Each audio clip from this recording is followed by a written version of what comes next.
En Europa suenan tambores de guerra.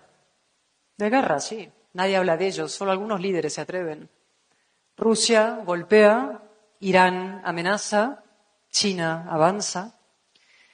En Estados Unidos las elecciones rozan la caricatura. No iba a decirlo, pero lo voy a decir. Entre la senilidad y el delito. En América Latina los viejos flagelos perduran. El caudillismo, la pobreza, la polarización. ¿Y qué decir de España? Eso daría para otra conferencia. Y sin embargo, yo no consigo desanimarme y ustedes tampoco deben hacerlo. Todo lo contrario. El pesimismo es la coartada de los cobardes. La excusa para no hacer nada, quedarse en casa. Total, topa todo mal, ¿no? Y algo mucho peor. El pesimismo es el mejor aliado del populismo y del autoritarismo.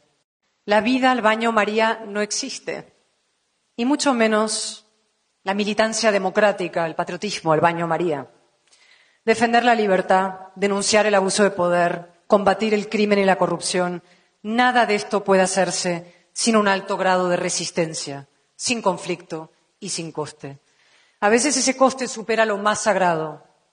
Pienso en mi queridísima amiga María Corina Machado, una heroína en Venezuela.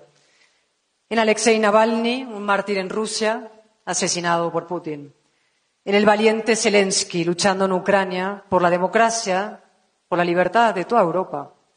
En las mujeres iraníes, ejecutadas por el simple hecho de quitarse el velo y pasear sus melenas al viento. Y pienso también en los cientos, se dice pronto, de políticos mexicanos asesinados en los últimos años por defender sus ideas, sus proyectos distintos. Su sacrificio nos señala el camino y nos recuerda también de dónde venimos. La construcción del orden liberal costó sangre, sudor y lágrimas. Lo saben muy bien los grandes industriales de Querétaro, que son de los más importantes, no solo de México, sino del mundo, ¿no? Las empresas compiten hoy salvajemente para captar talento. Lo que buscan es talento. Pero para poder captar talento, antes tiene que haberlo. Y a este ritmo cada vez habrá menos.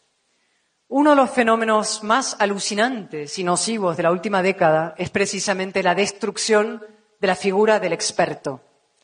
Derribado de su pedestal, como las estatuas de Cristóbal Colón, o de Washington, o de David Hume, la de Churchill la intentaron tumbar también. Lo llamaban racista, Churchill, que acabó con el nazismo. Bueno. El periodista degradado a la condición de tuitero. El parlamentario, yo, convertido en palmero, ¿no? Los que aplauden al grupo. Los científicos homologados a los curanderos.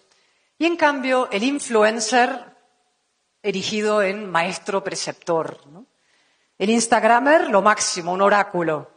Y cualquiera elegido presidente del gobierno. Flotamos en la era de la mediocridad.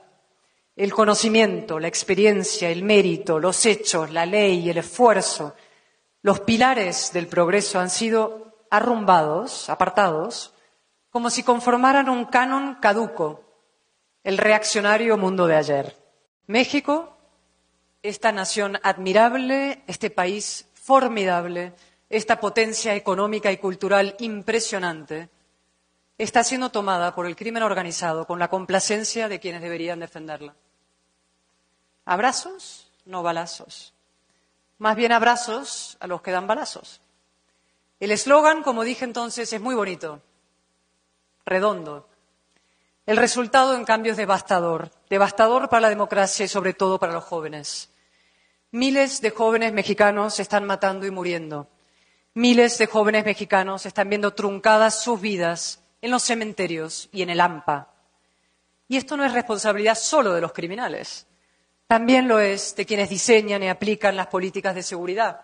Para eso estamos los políticos, los gobernantes. Hay dictaduras en las que se vota casi religiosamente. La Rusia de Putin, por ejemplo, la Venezuela de Maduro, la Nicaragua de Ortega. El populista es el burro de Troya de la democracia. Y digo burro porque no vamos a ennoblecerlo con lo del caballo. el burro de Troya de la democracia, que se aprovecha la ignorancia, además. Se disfraza de demócrata para reventar la democracia desde el interior. Convoca elecciones, sí, pero luego hace trampas. Manipula el censo y las encuestas. Compra votos. Una paguita por aquí, un subsidio por allí, una ayuda por allá. Hace campaña a favor de sí mismo, de su marioneta, aunque la ley lo prohíba.